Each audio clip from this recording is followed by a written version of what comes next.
اے اللہ ہمیں ایمان کی اہمیت عطا فرما دیجئے۔ آئیے سنتے ہیں ایمان کی اہمیت۔ الحمد للہ والصلاة والسلام علی سیدنا محمد وعلی آلہ واصحابہ اجمعین، اما بعد۔ قال فأخبرني عن الإيمان قال أن تؤمن بالله وملائكته وكتبه ورسله واليوم الآخر والقدر خيره وشره من الله تعالى والبعث بعد الموت قال صدقت۔ یہ بات چل رہی تھی ایمانیات۔ آنے والا شخص سوال کر رہا ہے ایمان کیا ہے؟ اللہ کے نبی ایمانیات گناتے ہیں کہ یہ چیزیں سب ایمانیات ہیں۔ پھر عرض کیا تھا کہ ایمان کی ایک کمیت ہے، مقدار، کہ ان چیزوں پر ایمان لانا ضروری ہے، اور ایک چیز ایمان کی کیفیت ہے کہ ایمان کا نور، ایمان کی طاقت، ایمان کی صحت، ایمان کی طاقت، ایمان کی صحت، ایمان کا نور۔ مقدار تو ایمانیات کی نہیں بڑھتی اور نہیں گھٹتی، لیکن یہ ایمان کا نور نیکیوں سے بڑھتا ہے، تقوی سے بڑھتا ہے۔ یہ ایمان کی کیفیت نیکی سے بڑھتی ہے، اس کا نور نیکیوں سے بڑھتا ہے، تقوی سے بڑھتا ہے، یہ نور بڑھتا ہے، یہ کیفیت بڑھیا ہوتی ہے۔ رسول اللہ صلی اللہ علیہ وسلم نے ایمان کے کچھ ظاہری آثار بتلائے ہیں، ظاہری اثرات، ثمرات، آثار، جسے دیکھ کر آدمی پہچان سکتا ہے کہ اس کی ایمان کی نور کس سطح کی ہے، ایمان کی نور کس سطح کی ہے، اور اس کا ایمان کی کیفیت کیا ہے۔ رسول اللہ صلی اللہ علیہ وسلم نے فرمایا ذاک طعم الایمان من رضی باللہ ربا وبالاسلام دینا وبمحمد نبیا۔ فرمایا کہ ایمان کا مزہ اس نے چکھا، ایمان کا مزہ اس نے چکھا اور اس کی لذت اسے ملی جس نے اللہ کو اپنا رب، اسلام کو اپنا دین اور محمد الرسول اللہ کو اپنا رسول اور ہادی ماننے پر دل سے راضی ہو گیا۔ یعنی اس کا اسلام سے تعلق، ایمان سے تعلق موروثی نہ ہو، محض عقلی نہ ہو، اور محض وقتی نہ ہو، اور محض نمائشی نہ ہو، بلکہ اس کا دل مسلمان ہو گیا اور دل سے اللہ کو اپنا رب مانتا ہے، دین کو اپنی زندگی کا دستور مانتا ہے کہ ہاں یہی ایک چیز ہے جو میری زندگی میں مجھے کامیاب کر سکتی ہے، اور محمد الرسول اللہ کو اپنی زندگی کے ہر حصے میں اپنا ہادی اور رہبر مانتا ہے۔ جس نے اس بات کو دل سے مان لیا اس کو ایمان کی حلاوت، اسے ایمان کا مزہ ملے گا۔ یہاں رسول اللہ صلی اللہ علیہ وسلم نے ایمان کی ایک نشانی بتائی ہے، اور یہ محسوس انداز کی نشانی بتائی ہے۔ جیسے آدمی کا ذائقہ زبان کا درست ہو تو اسے چیزوں کے ذائقے محسوس ہوتے ہیں، قورمے کے، بریانی کے، آئس کریم کے، دودھ کے، زبان کا ذائقہ ٹھیک ہے۔ اسی طرح جب آدمی کا ایمان صحت مند اور اس کا ذائقہ ٹھیک ہو تو اسے نیکیوں کے ذائقہ اور حلاوت بھی محسوس ہوتا ہے۔ ہاں اگر یرقان ہو جائے، پیلیا ہو جائے، نزلہ سخت ہو، طبیعت بگڑی ہوئی ہو تو میٹھی چیز بھی کڑوی لگتی، میٹھی چیز بھی کڑوی لگتی ہے، اور بسا اوقات میٹھی چیز بھی پھیکی لگنے لگتی ہے، اور بسا اوقات بہت ساری چیزوں کا ذائقہ ہی محسوس نہیں ہوتا، کھایا نہیں کہ مزہ ہی نہیں آتا۔ تو کہا جاتا ہے اس کا منہ کا ذائقہ ٹھیک نہیں ہے بیماری کی وجہ سے، اس کے منہ کا ذائقہ ٹھیک نہیں ہے بیماری کی وجہ سے۔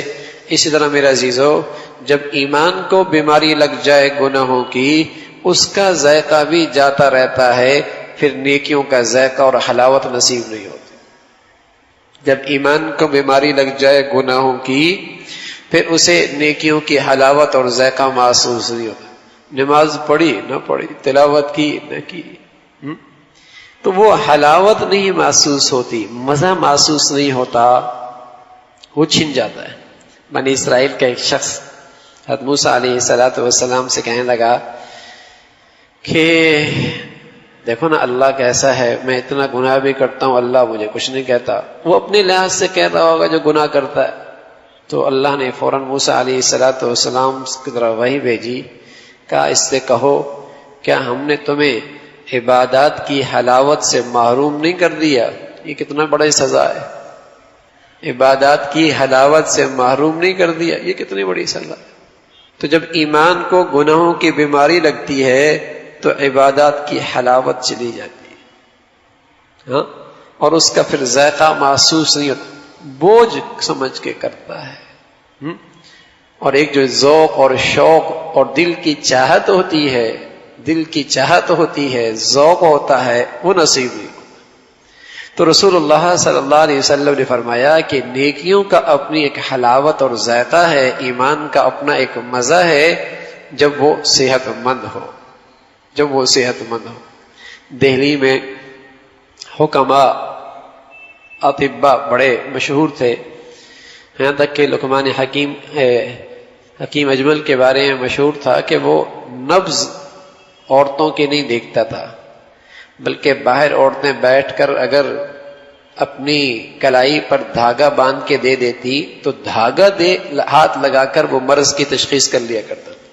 تو ایک مرتبہ کسی نے مذاق کیا اور امتحان لینا چاہا، اس نے بکری کی ٹانگ کے ساتھ دھاگا باندھ دی، آگے دھاگا بھیج دیا، کہا اسے چارہ پورا نہیں ملتا، اسے بھوکی ہے، یہ اسے چارہ پورا دینا چاہیے۔ ایسے بڑے لوگ ہوئے، مت اپنے اندر داخل ہوتا، چہرے سے بیماری کی تشخیص ہوتی تھی۔ تو وہاں اگر کسی کو سانپ ڈس لیتا تو اسے نیم کے پتے کھلائے جاتے تھے اور اسے بڑے میٹھے لگتے تھے، حالانکہ ان نیم کے پتوں کی کرواہٹ ختم نہیں ہوئی ہوتی ہے، لیکن یہ نشانی ہوتی کہ اسے سانپ کا زہر چڑھا ہوا ہے اور وہ زہر زبان تک آیا ہوا ہے، اس لیے اسے کڑواہٹ محسوس نہیں ہوتی۔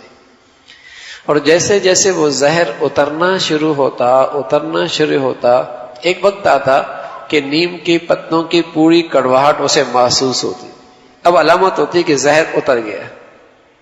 تو میرے عزیزو، جب ہمیں گناہوں کا زہر چڑھا ہوتا ہے تو ہمیں گناہوں کی کڑواہٹ محسوس نہیں ہوتی، بڑے مزے سے کرتے، اور اللہ توبہ کی تریاق نصیب فرما دے اور اس توبہ کی تریاق سے یہ گناہوں کا زہر اتر جائے تو پھر گناہوں کی کڑواہٹ محسوس ہوگی، نیکیوں کی مٹھاس محسوس ہوگی۔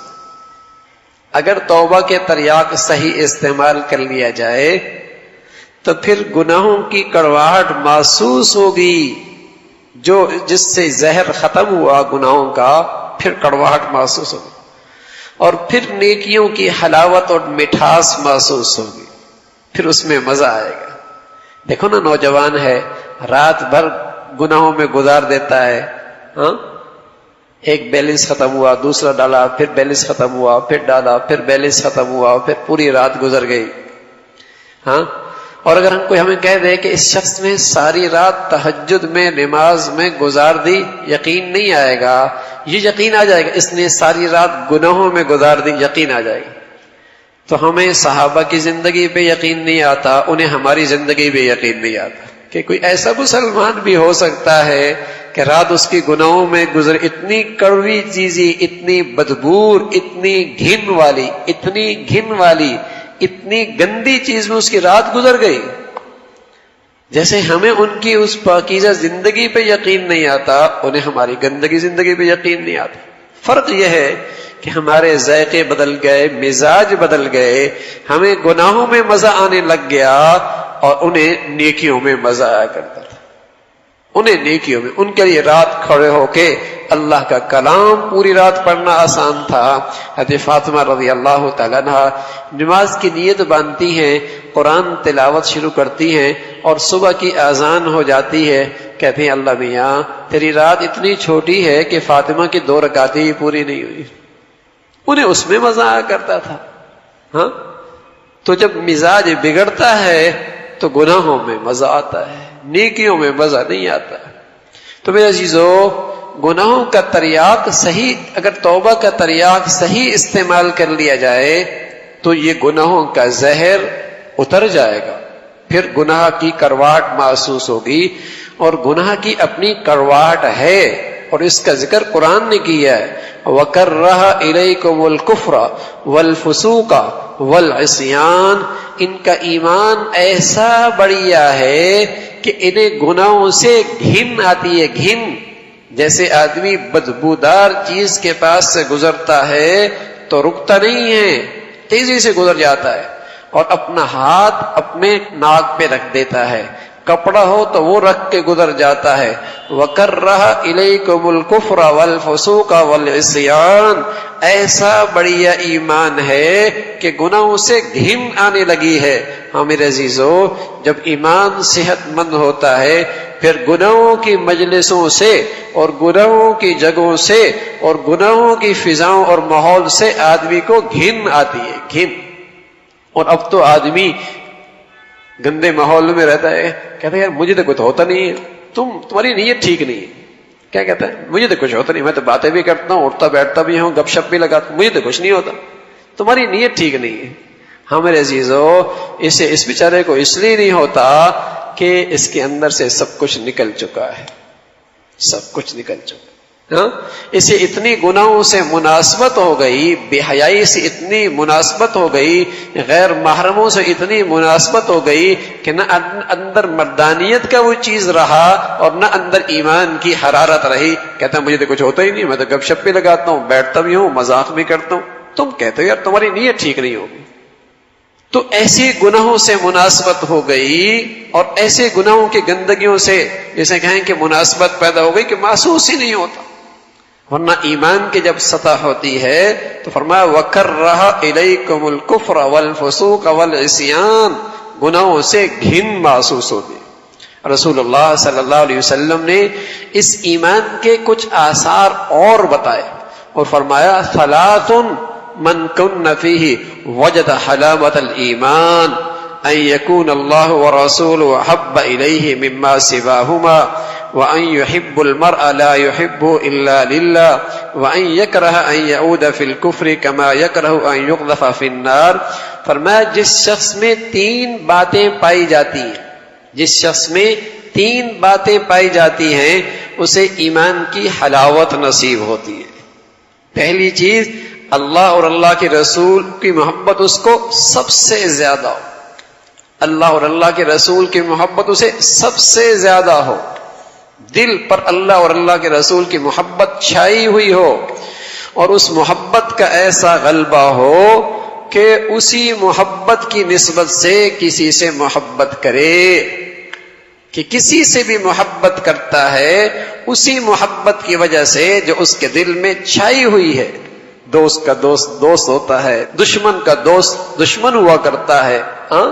دوست کا دوست دوست ہوا کرتا ہے، دشمن کا دوست دشمن ہوا کرتا ہے.